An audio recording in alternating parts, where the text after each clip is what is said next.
साथियों, बहुत देर से आप यहाँ पर बैठे हुए हैं और इस कार्यक्रम की समाप्ति की अभी घड़ी आ गई है और आखिरी में तमाम वक्ताओं की बातें सुनने के बाद समारोह करने के लिए, समापन करने के लिए मुझे कहा गया है। तो इसलिए मैं समापन करने के लिए आप लोगों के सामने उपस्थित हूँ। सबसे पहले JNK में जो हुआ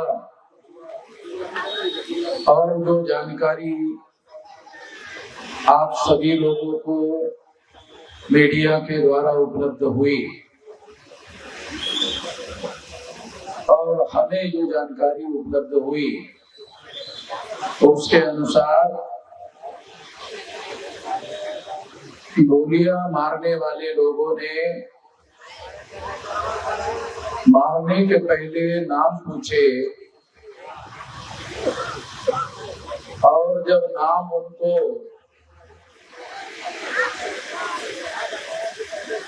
मुसलमानों की तरह नाम नजर नहीं आए,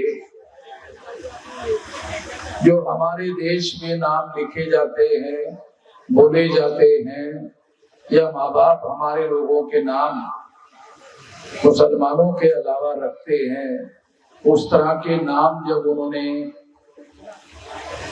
आतंकवादी लोगों ने सुने, जब उन्होंने पूछा तो उनको हिंदू के तरह के नाम सुनने में आए और आते ही उन्होंने गोलियां मारी और तमाम लोगों को मार दिया। पता नहीं इस घटना से आप लोगों ने क्या सीखा, मैं नहीं जानता, मगर मैं जो आप लोगों को बताना चाहता हूँ, इस देश में पिछले 10-11 साल से केंद्र में जिन लोगों की सरकार है, वो सरकार हिंदू मुसलमान के नैरेटिव पर चलाने का काम कर रही है। ये हिंदू मुसलमान का नैरेटिव है जो नेशनल और इंटरनेशनल लेवल पर भारत सरकार जो लोग चला रहे हैं, उनकी वजह से हिंदू मुसलमान का नैरेटिव सारे दुनिया में फैला। और जब हिंदू मुसलमान के नैरेटिव का मामला फैला तो उसी हिंदू मुसलमान के नैरेटिव को आधार बनाकर जब लोगों ने हिंदू के तरह नाम सुने, उन लोगों ने सुने जो आतंकवादी थे और उन्होंने उन लोगों को गोलियों से मार दिया।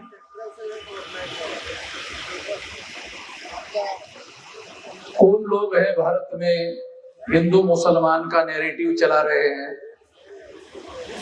पिछले 10-11 साल से? मैं आप लोगों को समझाना चाहता हूँ कि भाषण करने का विषय नहीं है, समझने का विषय है। कौन लोग हैं जो हिंदू मुसलमान का नैरेटिव चला रहे हैं? जो लोग हिंदू मुसलमान का नैरेटिव चला रहे हैं, उसी नैरेटिव की वजह से वो लोग मारे गए जो निर्दोष थे, उनका कोई उसमें दोष नहीं था। जो मारे गए वो निर्दोष थे, इनोसेंट लोग थे, मगर राजनीति करने वाले जो लोग हैं, जो हिंदू मुसलमान के नाम पर और नैरेटिव पर देश में माहौल बना रहे हैं, उस नैरेटिव की वजह से वो इनोसेंट लोग मारे गए। ये बात कितने लोगों को समझ में आती है?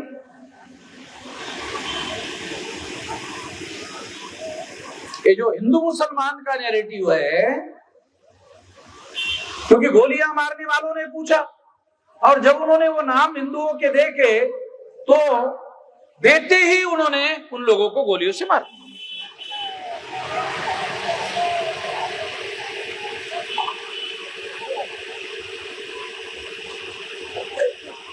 तो हो सकता है बिहार का चुनाव जीतने के लिए हिंदू मुसलमान का मामला काम में आ जाए, क्योंकि अभी बिहार में चुनाव होने वाला है और जो लोग चुनाव जीतना चाहते हैं वो जीतना चाहने वाले लोगों को शायद जानकारी मिल गई होगी कि वो जीत नहीं रहे हैं। उनको अंदरूनी पार्टी के लेवल पर या सर्वे के लेवल पर जानकारी मिली होगी कि वो जीत नहीं रहे, तो उन्होंने जीतने के लिए हिंदू मुसलमान का मामला खड़ा करना जरूरी समझा। और ये हिंदू मुसलमान का मामला लोगों को जान से मारने के बाद बहुत तेजी से फैलता है और सारे देश भर में फैलता है और मीडिया में 24 घंटे चलता है। और ये मीडिया में चलता क्यों है? क्योंकि वो चलता नहीं है, चलाया जाता है, प्लान बनाकर चलाया जाता है ताकि हिंदू मुसलमान का नैरेटिव जमीन पर भी प्रस्तापित हो और जब चुनाव हो तो लोग भी हिंदू मुसलमान के नैरेटिव को ही आधार बनाकर वोट डाले।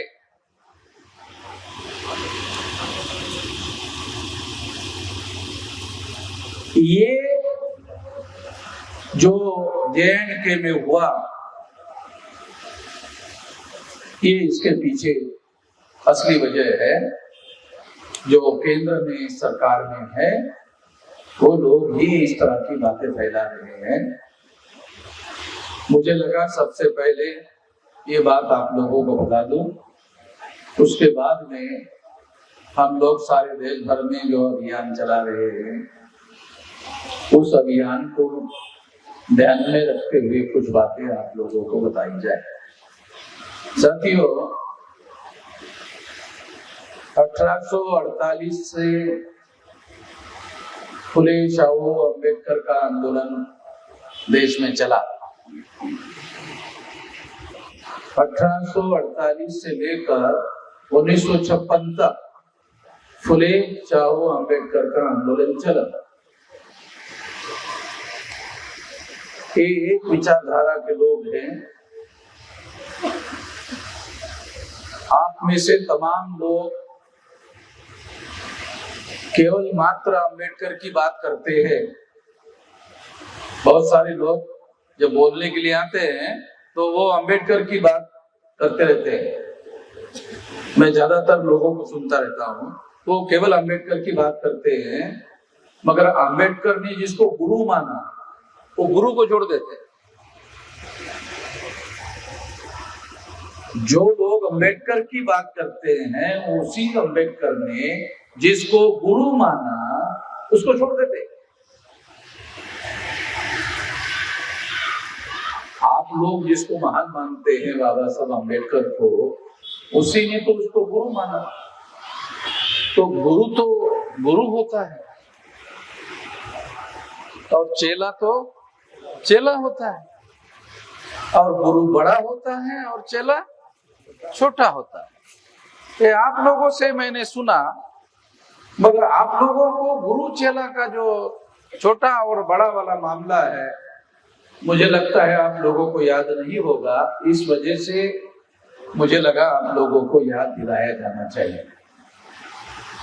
साथियों, हम लोग फुले शाहू अम्बेडकर की बात कर रहे हैं तो 1848 से लेकर 1956 तक, तो गिनती करो कितने साल हो गए, तो पता चलता है 108 साल का संघर्ष है। फुले, साहू, अंबेडकर, इनका जो संघर्ष है टोटल 108 साल का है। और 108 साल का संघर्ष करने के बाद एक अधिकार मिलता है, वोट का अधिकार। एक अधिकार मिलता है, वोट का अधिकार। और जो 108 साल संघर्ष करने वाले लोग हैं वो वोट के अधिकार से संतुष्ट हो जाते हैं। बाबा साहब अम्बेडकर जब वोट का अधिकार मिला उससे संतुष्ट हो जाते हैं। क्यों संतुष्ट हो जाते हैं? क्योंकि वोट के अधिकार में हमारे लोगों को पता नहीं है, मैं बताना चाहता जो पता नहीं है।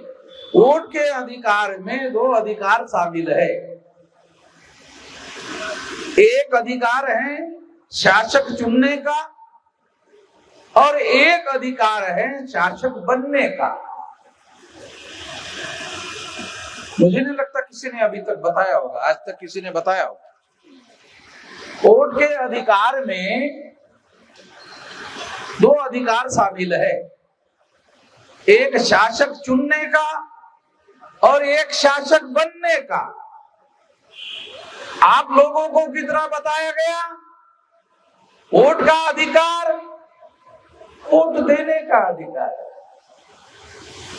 वोट का अधिकार, वोट देने का अधिकार है। तो आपको जिसको मौका मिला आप उसको देते रहे, और किसी को जब मौका नहीं मिला तो उसने दूसरा मौका देखा। मैं एक बार चुनाव के समय में सर्वे करने के दृष्टि से गांव में गया तो शाम के 4 बज गए थे, वोट का दिन था, वोट डालने का दिन था। तो मैंने लोगों को पूछा डाल दिया क्या? नहीं डालना है, नहीं है अभी वोट नहीं डाला। तो 4 बज गए, क्यों लेट क्यों कर रहे? नहीं वेट कर रहे, कुछ लोग आने वाले हैं, कुछ लोग आने वाले हैं। काहे के लिए आने वाले हैं? कुछ लोग लाने वाले आने वाले हैं, और लाने के दौरान ये जो है ये पैसा लाने वाले हैं, और फिर वो देने के बाद वो जो बोलेंगे उसको हम लोग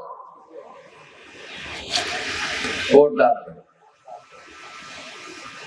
इससे हमारे लोगों को वोट के अधिकार के बारे में जो जानकारी होनी चाहिए, और हमारे पढ़े लिखे लोगों को जानकारी करके जानकारी समाज के लोगों को देने का काम करना चाहिए। तो हमारे पढ़े लिखे लोगों ने ये काम किया नहीं, पढ़े लिखे लोगों ने ये काम किया नहीं जो करना चाहिए था। इसलिए साथियों ये काम लोगों को करना चाहिए और ये बातें लोगों को समझाना चाहिए। ये एक बड़ा मिशन है, एक बड़ा मकसद है, और इसके लिए केवल विचारधारा का प्रचार करने से काम नहीं होगा। कुछ लोग यहाँ ये भी बोल रहे थे कि विचारधारा का प्रचार प्रसार होना चाहिए, बराबर है, होना चाहिए, मगर जो लोग ब्राह्मणवाद का विचार प्रचार करते हैं उसके हिसाब से आपकी विचारधारा परिवर्तनवादी विचारधारा है, और हमारे महापुरुषों की विचारधारा परिवर्तनवादी विचारधारा है। उस विचारधारा का आप प्रचार प्रसार करते हैं, वहां तक ठीक है, मगर ध्यान रखो केवल मात्र विचारधारा से परिवर्तन नहीं होता। कितने लोगों को ये बात समझ में आती है कि केवल विचारधारा से परिवर्तन नहीं होता है। दुनिया में परिवर्तन आज तक आया है वो संगठित शक्ति के बल पर आया। कितने पढ़े लिखे लोगों को ये समझ में आता है? मैं ये नहीं कह रहा हूं कि कितने अनपढ़ लोगों को समझ में आता है। मैं ये नहीं कह रहा हूं कि कितने अनपढ़ लोगों को ये बात समझ में आता है। ये नहीं कह रहा हूं कितने पढ़े लिखे लोगों को ये बात समझ में आती है कि संगठित शक्ति के बल पर ही परिवर्तन होता है। और संगठित शक्ति के बल पर अगर परिवर्तन होता है तो हमें विचारधारा से आगे बढ़ना चाहिए। विचारधारा जोड़ने का काम करती है। तो संगठन बनाने के लिए एक रसायन है। जैसे गोंद जो है दो चीजों को जोड़ने के लिए, चिपकाने के लिए उपयोग में लाया जाता है, उसी तरह से दो इंसानों को जोड़ने के लिए गोंद नहीं, विचारधारा की जरूरत होती है। हमारे लोग हमारे महापुरुषों का नाम जानते हैं। हमारे ज्यादातर लोग महापुरुषों का नाम जानते हैं, उनकी विचारधारा नहीं जानते, उनका मकसद नहीं जानते, उसका उद्देश्य नहीं जानते। तो ये काम करना जरूरी है। इसलिए हम लोगों ने विचारधारा का ट्रेनिंग देने के लिए सारे देश भर में ट्रेनिंग कैंप्स लगाने के कार्यक्रम चलाए हैं। देश भर में जब तक लोगों को विचारधारा की समझ पैदा ना हो तब तक महापुरुषों का नाम लेने से परिवर्तन होने वाला नहीं है। पहले हमारे लोग माला जपते थे, उसमें भी नाम लेते थे। पहले माला जपते राम राम राम राम राम राम राम और हे राम, यही ना होता था। ये माला जपते थे। और जिस तरह से राम नाम का माला जपते थे, अगर उसी तरह से फूले फूले फूले अंबेडकर अंबेडकर साहू साहू नाम जपने से हो जाएगा? ये नाम जपने से हो जाएगा? नाम जपने से नहीं होगा। इन लोगों की आइडियोलॉजी है, इन लोगों की विचारधारा है, और वो विचारधारा आप लोगों को मालूम होनी चाहिए। तो इसलिए हम लोगों ने वामसेफ संगठन में 1 दिन से लेकर 5 दिन तक ट्रेनिंग रखा है। 1 दिन से लेकर 5 दिन तक का ट्रेनिंग रखा है। सवेरे 10 बजे से रात के 9 बजे तक मैं 5 दिन अकेला ही बोलता हूं और हमारी महापुरुषों की विचारधारा सुनने वालों को समझाता हूं। अगर 5 दिन सुनने के बाद 1 दिन ध्यान में रह जाए, बहुत हो गया। 5 दिन सुना और समझदारी पैदा हो गई, विचारधारा की समझदारी पैदा हो गई, तो इधर उधर नहीं जाएगा, अड़ जाएगा विचारधारा के लिए, विचारधारा पर अड़ जाएगा। क्योंकि जो विचारधारा पर अड़ता नहीं है वो दूसरों को बदलता नहीं है। जो खुद विचारधारा पर अड़ नहीं सकता वो दूसरों को विचारधारा के आधार पर बदल नहीं सकता। जो अपनी विचारधारा पर कायम नहीं रह सकता वो दूसरों को कैसे बदलेगा? इसलिए केवल महापुरुषों का नाम लेने मात्र से परिवर्तन होने वाला नहीं है। तो उनके उद्देश्य है, उनकी विचारधारा है, उनका कार्यक्रम है और उस पर चलने वाले कैडर तैयार करना जरूरी होता है। और जब वो कैडर तैयार होते हैं तो वो कैडर अपने अपने तहसील में, अपने अपने ब्लॉक में, ग्राम पंचायत में, गांव में, जिले में प्रचार प्रसार का हमारे एब्सेंट में भी काम करते रह सकते हैं। हमारे जाने के बाद अगर वहां कोई भी नहीं प्रचार करने वाला रहा तो फिर तो कौन करेगा? ये देश छोड़ी छोटा मोटा है, ये 36 राज्यों में फैला हुआ है देश। भारत जो देश है वो 36 राज्यों में फैला हुआ है। इधर बांग्लादेश के बॉर्डर तक, इधर ब्रह्मदेश के बॉर्डर तक भारत की सीमाएं हैं, इधर पाकिस्तान की सीमाएं हैं, बहुत विशाल फैला हुआ है। इधर श्रीलंका की सीमाएं हैं, उत्तर दक्षिण पूर्व पश्चिम, बहुत विशाल देश है और 36 राज्यों में फैला हुआ है। और मैं 19 साल की उम्र से इस काम को कर रहा हूं। अभी मेरी उम्र 67 साल चल रही है और डेली मैं एक जिले से दूसरे जिले जाते रहता हूं। एक जिले में एक दिन से ज्यादा नहीं रुकता हूं, डेली ही चलते रहता हूं। 19 साल की उम्र से कर रहा हूं, अभी 67 साल हो गए। अभी 67 साल की उम्र है और अभी मैं थोड़ा झुका हुआ हूँ क्या कि टाइट हो ना? अभी मैं ऐसा झुका हुआ नहीं हूँ, अभी ऐसा ही हूँ, टाइट हो।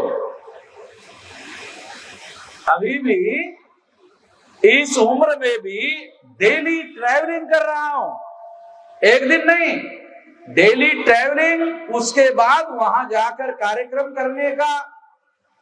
अब यहाँ के लोगों ने कहा धनबाद में कार्यक्रम है, हमें धनबाद में लेकर छोड़ दिया, तो फिर कहा कि नहीं और 2 घंटा जाना होगा।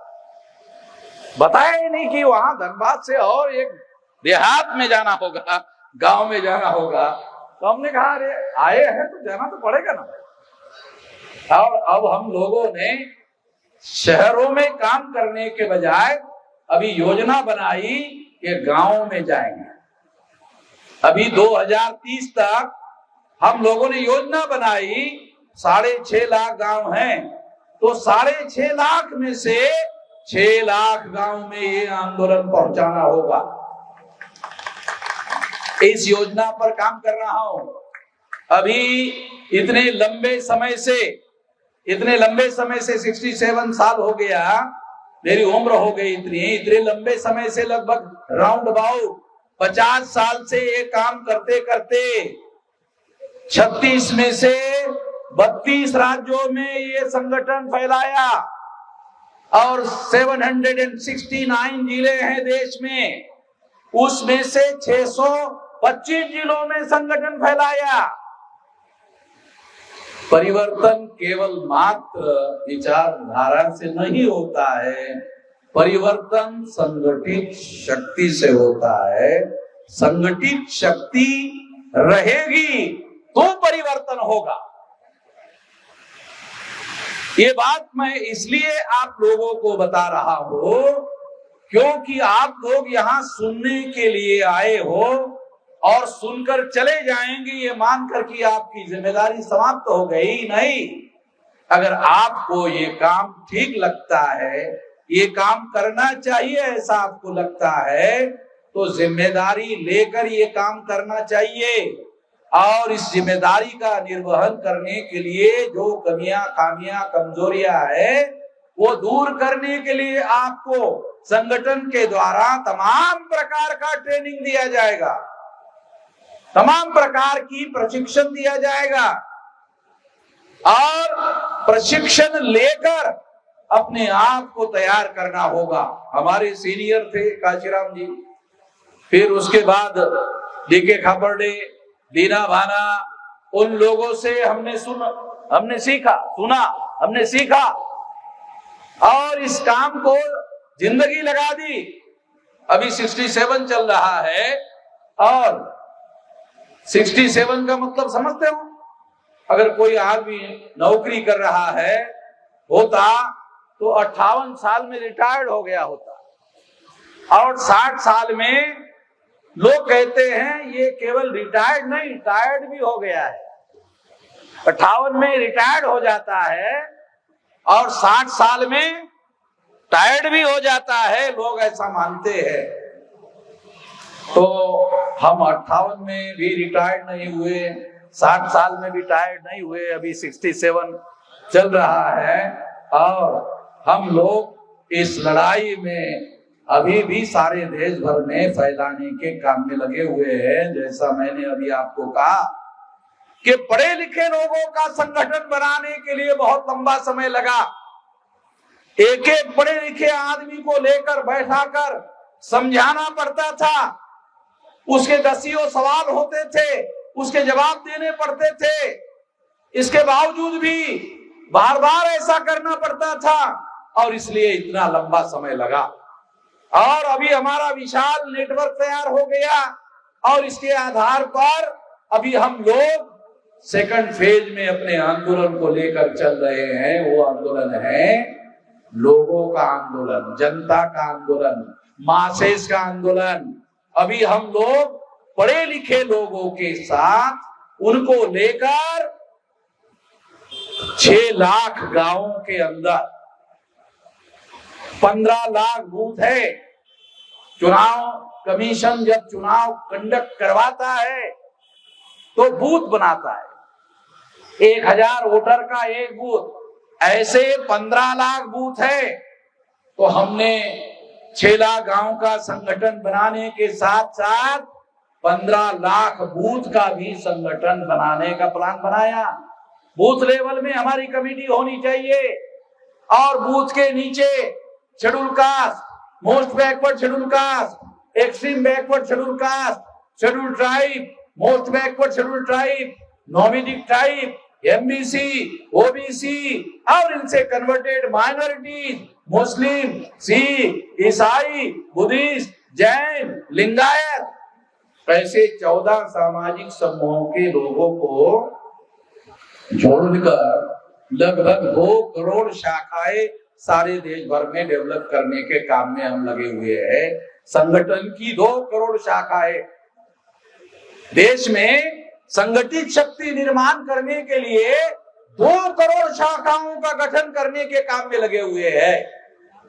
और जिनको ऐसा लगता है कि वास्तव में संगठित शक्ति से ही परिवर्तन होता है, तो ऐसा मानने वाले, ऐसा समझने वाले लोग हम लोगों से जुड़े। केवल विचारधारा से परिवर्तन नहीं होगा, विचारधारा जरूरी है, बगैर विचारधारा से नहीं होगा, मगर केवल विचारधारा से नहीं होगा, संगठित शक्ति के बल पर होगा। और विचारधारा ही नहीं, केवल संगठित शक्ति ही नहीं, नेतृत्व लोग करने वाले लोग चाहिए। परिवर्तन अपने आप हो जाएगा ऐसा नहीं होगा। कोई जिम्मेदार होता है तो हम नाम लेते हैं महात्मा ज्योतिराव फुले का, हम नाम लेते हैं छत्रपति शाहू महाराज का, हम नाम अधिकार दिया गया तो हमारे लोग पढ़ लिख रहे हैं। ऐसा नहीं है कि पढ़ नहीं रहे, लिख नहीं रहे हैं, पढ़ लिख रहे हैं, मगर वो पढ़ने लिखने का उपयोग केवल अपना पेट भरने के लिए कर रहे। पढ़ने लिखने का उपयोग हमारे लोग केवल अपना पेट भरने के लिए कर रहे हैं। जानवर भी दिन भर पेट भरने के लिए दौड़ता रहता है और फिर शाम को वो भी पेट भर के सोता, जानवर भी। और आदमी भी पेट भरने के लिए ही दिन भर काम करे और सो जाए, तो फिर जानवर में और आदमी में क्या फर्क रह जाएगा? आदमी में और जानवर में तो फर्क नहीं रहेगा। आदमी और जानवर में फर्क होना चाहिए। आदमी और जानवर में क्या फर्क है? आदमी और जानवर में विवेक का फर्क है। कितने लोगों को समझ में आता है विवेक का क्या मतलब है? विवेक का मतलब है गलत को गलत कहने की क्षमता और सही को सही कहने की क्षमता, उसको बोलते हैं विवेक। बुद्धि एक अलग चीज है, विवेक बुद्धि अलग है। मैं विवेक बुद्धि की बात कर रहा हूं तो विवेक बुद्धि से समझ में आता है गलत क्या है और सही क्या है, और फिर इसके आधार पर जानवर और इंसान में फर्क हुआ। जानवर में ये समझ में नहीं आता, इंसान को ये समझ में आता है ये गलत है, ये नहीं करना चाहिए। जानवर को ये बात समझ में नहीं आती क्या गलत है क्या सही है, इतना ही फर्क है। जानवर में विवेक नहीं होता, आदमी में विवेक होता है। तो जो आदमी अपने विवेक का उपयोग नहीं करता उसका और जानवर में क्या फर्क है? उसका और जानवर में क्या फर्क है? मान लो कि ब्राह्मण लोगों ने 2-3 हजार साल तक आपको पढ़ने लिखने के अधिकार से वंचित किया। उन्होंने बीजेपी बनाई, उन्होंने कांग्रेस बनाया, और आपने कभी बीजेपी को चुन कर दिया तो कभी कांग्रेस को चुन कर दिया। तो क्या आपने दिमाग का उपयोग किया? मुझे तो नहीं लगता हमारे लोगों ने दिमाग का उपयोग किया। जिन ब्राह्मणों ने आपके पुरखों को हजारों सालों तक पढ़ने लिखने के अधिकार से वंचित कर दिया था, उन लोगों की पार्टियां कांग्रेस और बीजेपी है। कांग्रेस बनी 1885 को, चटर्जी, मुखर्जी, बनर्जी, गोखले, तिलक, आगरकर ने कांग्रेस बनाई। भारतीय जनता पार्टी बनाई आरएसएस ने। 1925 को आरएसएस बना, गोडवलकर ने बनाया, हेगड़ेवार ने बनाया, वो ब्राह्मण थे, उन्होंने बनाया, और उन्होंने ही भारतीय जनता पार्टी बनाई। भारतीय जनता पार्टी बनाने के पहले जनसंघ बनाया, और बाद में पंडित अटल बिहारी वाजपेयी के समय में भारतीय जनता पार्टी बनाई। तो ये तो सारा ब्राह्मणों का संगठन है। अगर ब्राह्मणों के संगठन है और आप ब्राह्मणों के ही संगठन को दिल्ली की सत्ता में पहुंचाते हो, तो क्या हमारे महापुरुषों ने लड़ाई लड़कर आपको वोट का अधिकार इसीलिए दिया कि आप अपने दुश्मनों की ताकत बढ़ाने का काम करें, दुश्मनों की शक्ति बढ़ाने का काम करें, और अपनी पिटवाई करने का काम करें, अपने दुश्मनों को ताकत दे और दुश्मनों को ताकत देकर अपनी पिटाई करवाने का काम करे? इसलिए तो निश्चित रूप से हमारे महापुरुषों ने ऐसा नहीं सोचा था।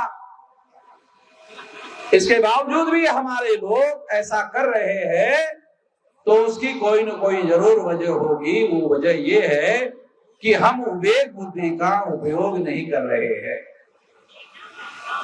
हम पढ़े लिखे हो गए हैं मगर विवेक बुद्धि का उपयोग और प्रयोग नहीं कर रहे हैं। अगर पढ़े लिखे होकर अगर हम अपने विवेक बुद्धि का उपयोग और प्रयोग नहीं कर रहे हैं, तो फिर हमारी ही ताकत से, हमारी ही शक्ति से हमारा दुश्मन ताकतवर होगा। हो गया, देखो कितना हो गया। पहले तो हमारे लोगों ने कांग्रेस बनाई, कांग्रेस को दिल्ली के सत्ता में पहुंचा दिया। फिर हमारे लोगों ने बीजेपी के लोगों को सत्ता में पहुंचा दिया। यानी पहले एक ब्राह्मण को पहुंचाया, फिर उस ब्राह्मण के बारे में हमारे लोगों की राय खराब हो गई, तो दूसरे ब्राह्मण को सत्ता में पहुंचाया कि ये ब्राह्मण खराब है, इसलिए दूसरे ब्राह्मण को सर पर बिठाया। पहले राजाराम को बिठाया और हमारे लोगों ने सोचा ये राजाराम गलत है, तो फिर सीताराम को बिठाया।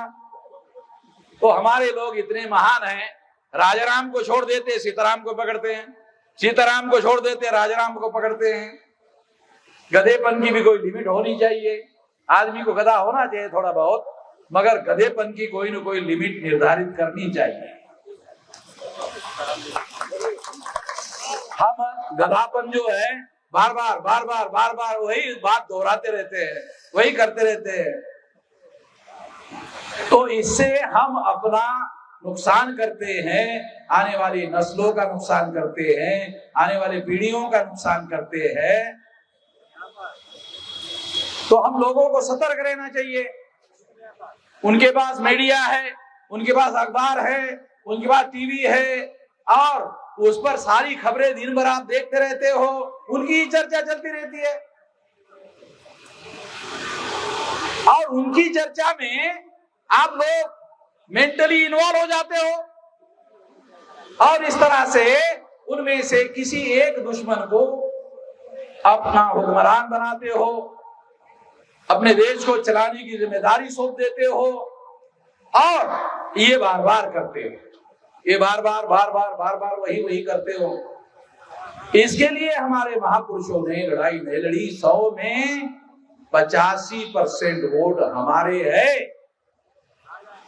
100 में मायावती जब मुख्यमंत्री बनी थी उत्तर प्रदेश की, तो 30% वोट पड़े थे उसको।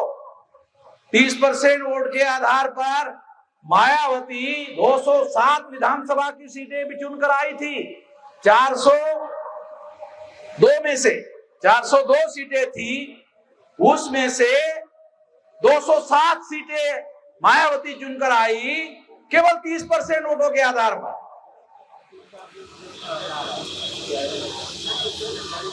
अपना संगठन होना चाहिए, और अपने संगठन के बल पर हमको चुनाव लड़ना चाहिए, और अपने लोगों को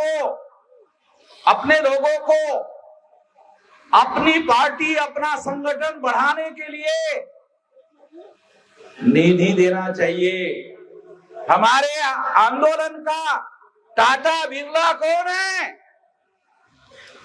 कांग्रेस के पास टाटा है, बिरला है, बीजेपी के पास टाटा है, बिरला है। हमारा टाटा बिरला कौन है? अरे आप लोग हैं हमारा टाटा बिरला, आप लोग हैं ना हमारा टाटा बिरला। अगर हमारे लोग, काशीराम जी कहा करते थे, एक नोट दो एक वोट दो, बोलते थे ना, सुना ना काशीराम जी का? हाँ, क्योंकि आपकी उम्र देखकर मुझे लगा काशीराम का जरूर सुना होगा, इसलिए पूछ रहा हूं आपको। ये काशीराम जी कहते थे एक नोट दो और एक वोट दो। मैं अपनी बात नहीं कह रहा हूं, हमारे बुजुर्गों की, जिन्होंने हमारे समाज को आगे बढ़ाने का काम किया। तो हमारा टाटा बिरला अंबानी हमारा समाज है। अगर हम टाटा बिरला अंबानी से पैसा लेंगे, चुनाव लड़ेंगे, तो फिर तो टाटा बिरला की सुनना पड़ेगा, फिर तो टाटा बिरला की सुनना पड़ेगा। और टाटा बिरला की सुनेंगे तो आपके पिछवाड़े में लात मारना पड़ेगा। अगर आपकी सुनना चाहते हो, सुनाना चाहते हो, और टाटा बिरला अंबानी के पिछवाड़े पर लात मरवाना चाहते हो, तो ऐसा हो सकता है। ऐसा नहीं हो सकता है, नहीं, ऐसा हो सकता है, मगर इसके लिए बुद्धि, पैसा, हुनर, समय और श्रम, ये 5 साधन हैं। ये 5 साधन आपके पास है। बुद्धि, पैसा, हुनर, समय, श्रम। हुनर का मतलब क्या है? जैसे मैं माइक में बोल रहा हूं, हर एक को थोड़ी बोलना आता है, हुनर है बोलने का। अगर किसी आदमी को यहाँ खड़ा कर दिया जाए और बोलने के लिए कहा जाए, बोला नहीं, बोलना नहीं, तो बोलना एक हुनर है। हर आदमी के अंदर नहीं होगा। कंठ है मगर बोलना नहीं आता, कंठ है मगर बोलना नहीं आता, क्योंकि सवाल विचारधारा का होता है। सवाल विचारधारा का होता है, केवल बोलने मात्र का नहीं होता है। कि लोगों को विचारधारा समझाना होगा, लोगों को इस आंदोलन को आगे बढ़ाने वाला कार्यक्रम देना होगा, तो इसलिए सारे देश भर में हमारे पास कार्यक्रम डेली चल रहे। मैंने इसीलिए आपको कहा 2030 तक 6 लाख गांवों में और 15 लाख बूथ का संगठन बनाने का कार्यक्रम लेकर के चल रहा। कभी आज यहां हो, कल बंगाल, तो जाना होगा रांची, फिर रांची से फ्लाइट पकड़कर कलकत्ता जाना होगा, फिर वहां मीटिंग करना होगा, फिर वहां से फ्लाइट पकड़कर फिर दूसरे राज्य में जाना होगा, फिर तीसरे राज्य में जाना होगा। तो तब होगा। जिंदगी लिमिटेड है, मर्यादित है, वो उसका समय आपके मर्यादा के अधीन नहीं है। ये सेहत कब बिगड़ जाएगी, कब गड़बड़ हो जाएगा पता नहीं है। आपके पास जो समय है उस समय का उपयोग करना होगा और उस समय का परिवर्तन के लिए उपयोग करना होगा। इसलिए कह रहा हूं 5 साधन की जरूरत है। बुद्धि, पैसा, हुनर, समय, श्रम, मेहनत। अगर हम आगे बढ़ना चाहते हैं तो हमारे लिए दूसरे मेहनत क्यों करेंगे? अगर हम आगे बढ़ना चाहते हैं देश और दुनिया में, हम अपने समाज को आगे बढ़ाना चाहते हैं तो दूसरे क्यों बढ़ाएंगे? हमें आगे बढ़ाना होगा, हमें इसके लिए मेहनत करनी होगी, परिश्रम करना होगा। हमारे लिए, हमें आगे बढ़ाने के लिए कोई परिश्रम या मेहनत करने वाला नहीं है।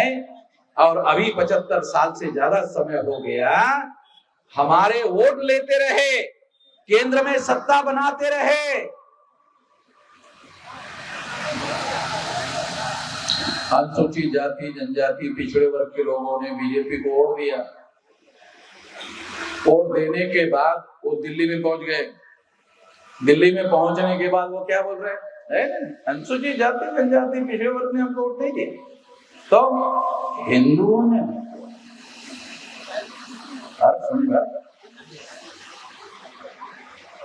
हमको अनुसूचित जाति, जनजाति, अदर बैकवर्ड ने वोट नहीं दिया, हिंदुओं ने वोट दिया।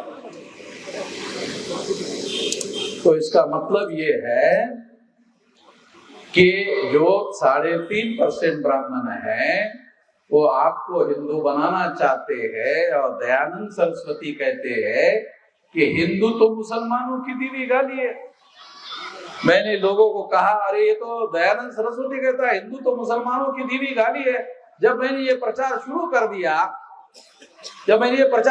दिया तो आरएसएस ने फिर नाम बदल दिया और आजकल कोई और ही नाम ले रहे। क्या? सनातन। ये साला सनातन भी उनका नहीं है, ये सनातन बुद्ध के प्रवचन से लिया। एस धम्मो सनातनो, ये धर्म सनातन है, ये बुद्ध का प्रवचन है, वहां से सनातन लिया। ये ब्राह्मणों के पास भारत का शब्द क्यों नहीं है? क्योंकि वो भारतीय नहीं है। ब्राह्मण भारतीय नहीं है, यूरेशिया से आए हुए हैं।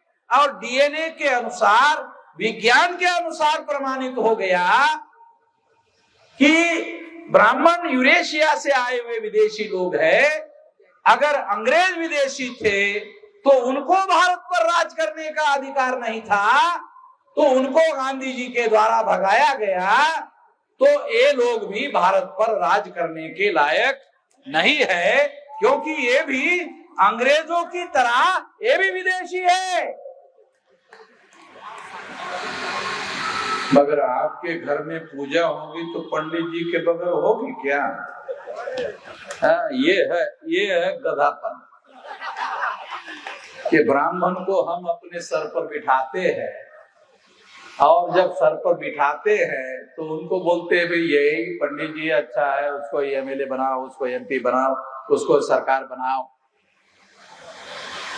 अच्छा, पंडित कभी खेती में हल चलाते हुए देखा किसी ने? किसी ने देखा? किसी पंडित को खेती में हल चलाते हुए देखा? अच्छा, नहीं देखा। सुना देखा भी नहीं, सुना भी नहीं। सारे हम लोग खेती में हल चलाते हैं, अन्न पैदा करते हैं, और सारा का सारा अन्न खरीदने के लिए पंडित जी को पैसा भी हम ही देते हैं, और उसी पैसे से वो अन्न खरीदता है जो हमने पैदा किया, और वो खाता है, और फिर उसके शरीर पर मनोटमो की चर्बी चढ़ जाती है, और इस वजह से ब्लड प्रेशर हो जाता है, हार्ट अटैक हो जाता है, मर जाता है। ब्राह्मण जो है इसी तरह से मरता है। तो मेडिकल साइंस की बात कर रहा हूं, कोई व्यक्तिगत बात नहीं है, मेडिकल साइंस की बात है।